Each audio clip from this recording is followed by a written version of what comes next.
예, 요한복음 12장 들었는데요. 사실 요한복음 12장은 세상에 대한 예수님의 사역의 결론장입니다. 12장 이후에 예수님께서는 일반적으로 유대인 무리를 향하여 사역하는 것이 더 이상 나오지 않습니다. 13, 14, 14, 15, 16, 17장 12 제자들을 놓고 말씀하고 18장에 이제 결국 이제 겟세마네 동산에 가셔서 기도하시다가 그 다음날 새벽에 잡혀서 이제 십자가의 길로 가는 것으로 합니다. 12장이 예수님의 세상에 대한 예수님의 사역의 결론입니다.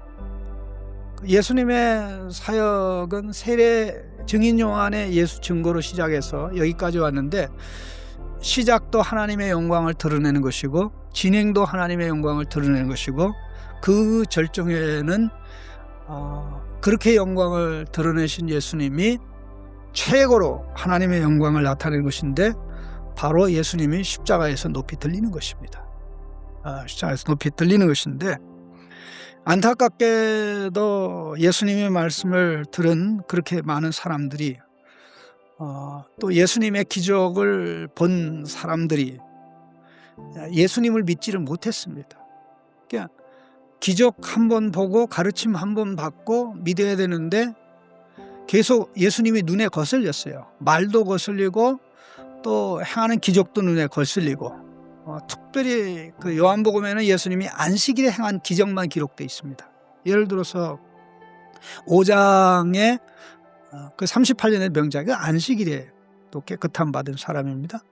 그리고 9장에 또 이 치유 기적이 일어나는데 태어날 때부터 보지 못하는 사람. 그래서 안식일에 그렇게 됐고, 특별히 가장 마지막 기적은 이제 나사로 사건인데, 이 나사로 사건을 통해서 예수님은 당신이 죽어야 죽어 있는 하나님의 백성, 영적으로 죽은 사람들을 살릴 수 있다라는 사실을 보여준 겁니다.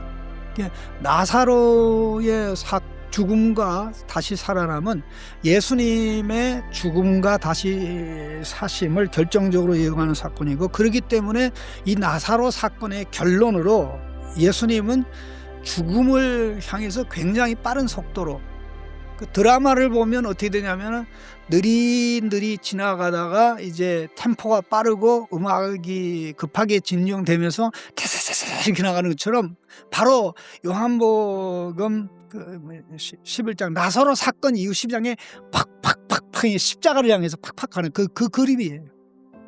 그 가운데 이제 결론이 12장 나오는 건데, 예수님을 믿지 않고 받아들이지 않은 사람은 예수님의 사역의 결과로 눈이 더 가려지고 귀가 더 가려져서 오히려 안 좋게 됐다. 자, 우리는 예수님으로 인해 덕을 보는 사람입니까? 해를 당하는 사람입니까? 예수님 때문에 신나는 사람입니까? 망할 사람입니까? 당연히 신나고 덕을 보고 영생을 보고 기쁨을 얻어야 되는데, 예수님이 빛으로 오셔서 생명의 말씀하고 하나님의 영광 드러내는데 계속 자기들의 기준으로, 바리새인들이 가르친 그 기준으로 예수님을 계속 재단하니까 계속 예수님이 거슬려졌던 거죠. 그래서 선지자 이사야 시대에 있었던 일이 예수님 시대에는 더 강하게 크게 일어난 겁니다. 그게 바로 몇 절입니까? 39절 40절 우리 같이 한번 읽어보겠습니다. 39절 40절 그들이 능히 믿지 못한 것은 이 때문이니 곧 이사야가 다시 일렀으되, 40절 같이 읽습니다.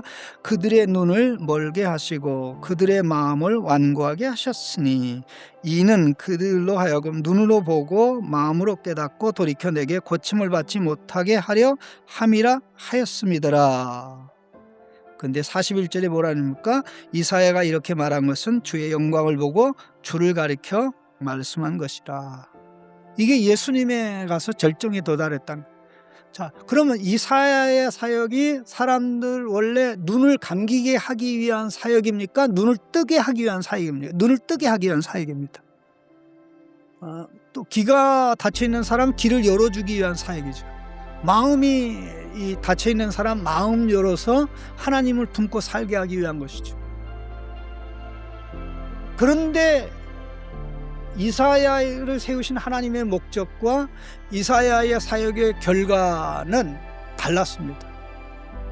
그 사역을 통해서 눈이 열리고 귀가 열리고 하나님께 돌아온 게 아니라 귀가 가려지고 눈이 가려지고 마음이 닫혀서 결국 하나님의 심판을 피할 수 없는 일이 벌어졌는데, 이렇게 하나님의 말씀을 안 들으면 영적 감각이 점점 어두워져요. 귀가 점점 어두워지고 눈이 점점 어두워지고 마음이 닫혀서 생명으로부터 멀어지게 됩니다.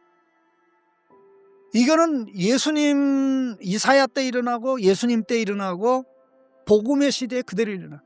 사도행전 28장에 보면 사도 바울이 유대인 무리에게 한 말이 예수님이 마지막 사역을 정리하면서 이사야의 6장을 인용한 말씀 그대로입니다. 왜 복음 시대에 악한 사람들이 많냐? 아니면 교회 안에도 믿지 않는 사람들이 많냐? 말씀을 말씀대로 안 듣기 때문에 오히려 그 듣지 않음으로 인해서 눈이 가려지고 듣지 않음으로 인해서 귀가 어두워지고 마음이 닫히니까 믿는 우리가 안 믿는 사람보다 더 악하게 될 수 있는 가능성은 언제든지 있는 거예요. 왜? 더 좋은 것, 더 영광스러운 것, 더 복된 것이 있는데 그것을 계속 거부하니까 결국 그럴 수밖에 없는 거죠. 그렇기 때문에 우리가 목숨을 걸어야 될 것은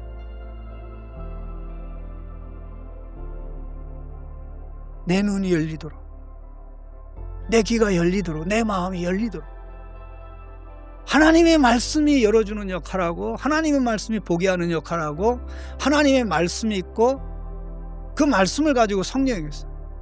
말씀을 가지고 성령의 역사에서 그와 같은 일을 이루어 가는 것입니다. 그래서 끝까지 기도할 때 간구하는 가운데 하나님 내 눈을 열어주시오.